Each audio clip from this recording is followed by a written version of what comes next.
teguh di tengah krisis. Terkadang sangat mudah kita mengucap syukur ketika segala situasi yang terjadi itu sesuai dengan apa yang kita harapkan. Tetapi bagaimana jika sebaliknya? Yang terjadi itu tidak seperti yang kita harapkan. Teks pembacaan kita pada pagi hari ini mengajarkan kepada kita apa yang dialami oleh Paulus dan Silas, memberi contoh teladan bahwa di tengah krisis, di tengah kesulitan mereka tetap teguh dan mereka selalu terhubung dengan Tuhan lewat doa dan pujian mereka. Doa dan pujian yang dinaikkan kepada Tuhan itu dapat menjadi dasar Tuhan menunjukkan kuasa-Nya, menunjukkan kuasa-Nya atas kita yang sudah berdoa, yang sudah memuji, memuliakan nama Tuhan. Bahkan Tuhan juga sanggup menunjukkan kuasa-Nya kepada sekitar kita. Jadi bukan hanya untuk kita kuasa-Nya, tetapi untuk juga sekeliling kita. Bagaimana kita dapat teguh di tengah krisis? Yang pertama, kita harus tetap mengingat bahwa Tuhan ada dalam situasi apapun. Tuhan terkadang mengizinkan kita berada di situasi yang tidak kita harapkan. Ada maksud Tuhan, supaya Tuhan mau melihat respon kita, bagaimana sikap kita ketika Tuhan mengizinkan kita mengalami krisis dalam kehidupan kita. Paulus dan Silas sedang dalam keadaan krisis yang luar biasa, keadaan yang berbahaya, keadaan yang genting, keadaan yang suram. Paulus dan Silas mengalami keadaan yang sangat sulit waktu itu. Teks pembacaan kita menceritakan bahwa mereka ditangkap, ya. Mereka ditangkap dan dimasukkan ke dalam penjara bukan karena melakukan tindakan kriminal, tetapi mereka ditangkap karena memberitakan Injil. Mereka dituduh sebagai pengacau. Bahkan orang banyak menentang mereka. Pakaian mereka dikoyakkan di ayat yang ke-23. Mereka didera, mereka disiksa, dan mereka dilemparkan ke dalam penjara.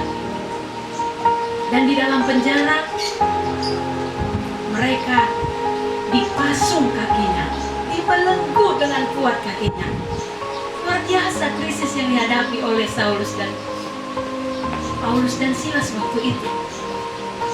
Tetapi krisis yang dialami oleh Paulus dan Silas tidak membuat mereka putus asa, tidak membuat mereka mengasihani diri, tidak membuat mereka menjadi mengeluh kepada Tuhan, tetapi mereka mengingat Tuhan. Paulus dan Silas ingat Tuhan di tengah-tengah krisis yang mereka hadapi, di tengah-tengah situasi yang tidak mereka harapkan. Mereka ingat Tuhan. Orang yang mengingat Tuhan pasti akan berdoa dan memuji memuliakan Tuhan. Waktu Paulus dan Silas di dalam penjara, mereka kakinya dipasung, dibelenggu, mereka ingat Tuhan. Orang yang berdoa dan yang memuji Tuhan adalah orang yang sedang dalam kondisi mengingat Tuhan, mengingat karya-karya Tuhan. Berapa banyak orang hari-hari ini sedang berada di tengah krisis. Krisis dalam rumah tangga, krisis dalam keuangan dikarenakan pandemi. Banyak orang yang susah untuk mencari pekerjaan. Krisis keberanian oleh karena corona. Untuk kita dapat tetap teguh di tengah krisis, ingatlah Tuhan. Ingat Tuhan dalam situasi apapun. Paulus dan Silas waktu itu menghadapi krisis yang luar biasa. Mungkin kita belum pernah mengalami seperti yang Paulus Silas alami waktu itu. Mereka dituduh sebagai pengacau. Banyak orang menentang mereka. Mungkin yang menentang kita paling 2, 3, 5 orang. Ini banyak orang yang menentang mereka. Mereka didera, disiksa, dilemparkan ke dalam penjara. Belum pernah kita mengalami seperti yang Paulus Silas alami. Tetapi terkadang kita lebih banyak mengeluh, lupa bahwa kita punya Tuhan.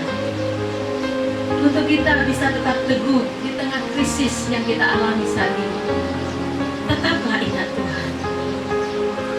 Yang kedua, bagaimana supaya kita tetap teguh di tengah krisis? Untuk kita bisa tetap teguh di tengah krisis yang kita hadapi hari-hari ini, kita harus tetap berdoa dan memuji Tuhan dalam segala keadaan. Keadaan yang dialami Paulus Silas waktu itu tidak mempengaruhi mereka untuk mereka berdoa dan memuji Tuhan. Kaki mereka boleh terpasung, tetapi mulut mereka tidak terpasung. Mereka pakai mulut mereka untuk berdoa dan memuji Tuhan. Terkadang orang di saat mengalami hal yang tidak diharapkan, mulai menyalahkan orang lain, mulai mungkin menyalahkan Tuhan, menyalahkan sekeliling. Tetapi Paulus dan Silas di tengah krisis yang mereka hadapi, di tengah hal yang tidak mereka harapkan, mana ada yang mau mengharapkan seperti yang dialami oleh Paulus dan Silas waktu itu? Pasti tidak ada yang mau mengharapkan seperti itu. Tetapi mereka tetap berdoa dan memuji Tuhan. Setiap orang yang berdoa dan memuji Tuhan dengan segenap hati, dengan sungguh-sungguh, akan mengalami kuasa doa dan pujian yang dinaikkan itu. Kuasa doa dan pujian yang dinaikkan dari keadaan yang sulit waktu itu, Paulus Silas alami. Apa yang mereka alami jadinya? Hati mereka tetap teguh, hati mereka tetap kuat. Bahkan kuasa doa pujian yang dinaikkan mereka. Firman Tuhan tadi yang sudah kita baca dikatakan terjadi gempa bumi yang hebat. Oleh karena gempa bumi itu, sendi-sendi penjara itu menjadi goyah, pintu terbuka, bahkan belenggu mereka terlepas. Luar biasa kuasa doa dan pujian. Seberapa banyak kita yang sudah pernah mengalami kuasa doa dan pujian yang sudah kita naikkan dengan sungguh-sungguh kepada Tuhan. Mungkin kalau ditanya satu persatu, semua punya kesaksian betapa hebatnya kuasa doa yang dinaikkan dengan sungguh-sungguh. Pasti banyak yang menyaksikan bahwa ketika dia berdoa dengan sungguh-sungguh, maka dia mengalami kuasa Tuhan. Ingatlah akan hal itu. Sehingga ketika kita saat ini pun sedang mengalami krisis di depan kita, ingat di masa yang lampau, ketika saya berdoa sungguh-sungguh, ketika saya menyembah Tuhan sungguh-sungguh, saya mengalami kuasa Tuhan. Dan saya yakin di masa sekarang ini, di saat krisis, di saat masa pandemi COVID-19 ini, saya pun akan tetap berdoa sungguh-sungguh kepada Tuhan, dan pasti akan mengalami kuasa doa itu. Banyak cerita di dalam Alkitab yang menyatakan bahwa ketika sungguh-sungguh memuji Tuhan, maka akan mengalami pertolongan Tuhan. Yosafat mengalami pertolongan Tuhan saat memuji Tuhan. Kalau kita membuka di dalam 2 Tawarik 20 ayat 21 dan 22, 2 Tawarik 20 ayat 21 dan 22, di sana dikatakan, setelah ia berunding, ia di sini adalah Yosafat, berunding dengan rakyat, ia mengangkat orang-orang yang akan menyanyi nyanyian untuk Tuhan dan memuji Tuhan dalam pakaian kudus yang semarak pada waktu mereka keluar di muka orang-orang bersenjata sambil berkata, nyanyikanlah nyanyian syukur bagi Tuhan, bahwasanya untuk selama-lamanya kasih setianya. Ketika mereka menyanyi memuji Tuhan, apa yang terjadi di ayat yang ke-22? Ketika mereka mulai bersorak-sorak dan menyanyikan nyanyian pujian, dibuat Tuhanlah, mari kita sama-sama perhatikan di sana, dibuat Tuhanlah penghadangan terhadap Bani Amon dan Moab dan orang-orang dari pegunungan Seir yang hendak menyerang Yehuda, sehingga mereka terpukul kalah. Lewat pujian, nyanyian kepada Tuhan, Tuhan bekerja dengan luar biasa. Firman Tuhan katakan, Tuhan membuat penghadangan terhadap musuh-musuh mereka. Yang tadinya musuh-musuh mereka mau menyerang mereka, Tuhan hadang. Lewat apa? Lewat pedang? Bukan lewat pedang, tetapi lewat nyanyian, puji-pujian, pengagungan, penyembahan. Tuhan bekerja lewat doa, pujian, penyembahan yang kita naikkan. Jadi jangan sepelekan doa, jangan sepelekan pujian, penyembahan, karena lewat itulah Tuhan menyatakan kuasa. Dimanapun dan dalam kondisi apapun, kita harus terus ingat Tuhan. Lewat apa? Lewat doa kita, lewat pujian, penyembahan, pengagungan kita. Karena Tuhan hadir dalam situasi apapun. Kondisi yang kita alami jangan menjadi penghalang untuk kita tidak berdoa dan memuji Tuhan. Karena firman Tuhan katakan, doa orang benar bila dengan yakin didoakan, sangat besar kuasanya. Doa orang benar, kita sudah dibenarkan oleh darah Yesus. Firman Tuhan katakan, doa kita bila dengan yakin kita doakan, maka sangat besar kuasanya. Bagaimana kita dapat tetap teguh di tengah krisis? Yang pertama, tetap mengingat Tuhan dalam situasi apapun. Dan yang kedua, tetap berdoa dan memuji Tuhan dalam segala keadaan. Jangan keadaan itu mempengaruhi kita untuk kita tidak mau memuji Tuhan, untuk kita tidak mau berdoa kepada Tuhan. Kita hanya mengasihani diri kita. Kenapa hidup saya seperti ini? Kenapa keluarga saya seperti ini? Kenapa keuangan ekonomi finansial saya seperti ini? Tetaplah berdoa dan memuji Tuhan, dan lihatlah, nantikanlah kuasa lewat doa dan pujian itu. Yang terakhir, bagaimana supaya kita tetap teguh? Kita harus tetap percaya bahwa rencana Tuhan itu indah dalam keadaan apapun yang sedang kita alami. Kisah Para Rasul 16 ayat 31 mengatakan, jawab mereka, percayalah kepada Tuhan Yesus Kristus dan engkau akan selamat, engkau dan seisi rumahmu.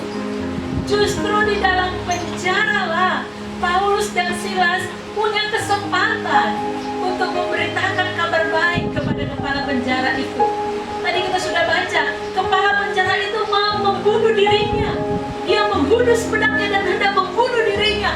Tapi Paulus dan Silas katakan, stop, jangan bunuh dirimu. Kami semua masih di sini, tenang, kami semua masih di sini. Kami tidak melarikan diri.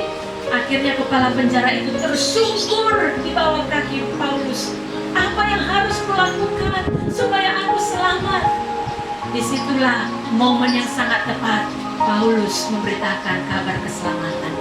Dan puji Tuhan, kepala penjara itu selamat. Bahkan bukan hanya kepala penjara itu yang selamat, seisi rumahnya dikatakan selamat lewat Paulus Silas di dalam penjara. Justru keadaan yang sedang kita alami bisa Tuhan pakai untuk kita memberitakan kabar baik kepada orang lain. Keadaan yang dialami Paulus dan Silas menjadi rencana Tuhan untuk menyelamatkan kepala penjara lewat pemberitaan Injil. Keadaan yang kita alami hari-hari ini dapat menjadi sarana untuk kita bersaksi kepada orang lain tentang pertolongan Tuhan, sehingga orang lain pun diselamatkan Tuhan lewat kesaksian hidup kita. Percayalah Bapak Ibu Saudara, rencana Tuhan itu tidak ada rencana kecelakaan. Yeremia 29 ayat 11 menjamin kita, semua rencana Tuhan itu rencana yang indah. Terkadang kita yang tidak sabar, kita berpikir, kenapa saya mengalami? Mulai kita mengeluh, mulai kita marah-marah. Tetapi kita tidak lihat ke depan. Oh, ini toh rencana Tuhan. Di tengah proses yang kita hadapi, di tengah kesulitan, di tengah krisis yang sedang kita hadapi saat-saat ini, ingatlah ada rencana Tuhan yang terindah dalam kehidupan kita. Roma 8 ayat 28 mengatakan bahwa Allah turut bekerja dalam segala sesuatu yang kita alami untuk mendatangkan kebaikan bagi orang yang mengasihi Dia. Saya dan saudara adalah orang-orang yang mengasihi Tuhan. Terbukti Bapak Ibu ada di tempat ini. Itu bukti Bapak Ibu mengasihi Tuhan. Mungkin orang di luar sana masih krisis keberanian sehingga mereka tidak mau melangkah ke rumah Tuhan. Ingatlah bahwa rencana Tuhan itu indah dalam setiap keadaan yang kita alami. Bagaimana kita dapat tetap teguh di tengah krisis? Tetaplah ingat Tuhan. Jangan lupakan Tuhan dalam situasi apapun yang sedang kita alami hari-hari ini. Dan tetaplah berdoa, memuji Tuhan dalam segala keadaan. Dan tetap percaya, rencana Tuhan indah dalam keadaan yang kita alami. Amin. Kebenaran firman Tuhan.